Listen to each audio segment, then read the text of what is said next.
তেলগুলো যে কীভাবে ছুটাবো, এখন চিন্তা করছি সুইমিং করব, সুইমিং করে এসে তারপরে তেলগুলো ছুটাবো।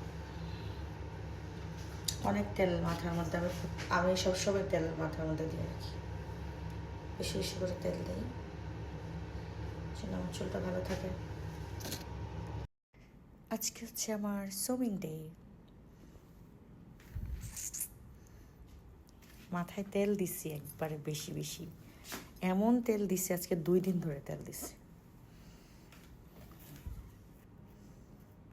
এখন সুইমিং করে এসে তারপরে তেলগুলো ওয়াশ করব।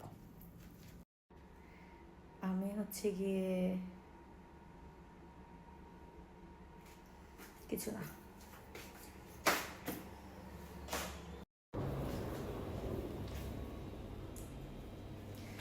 মাঝে মাঝে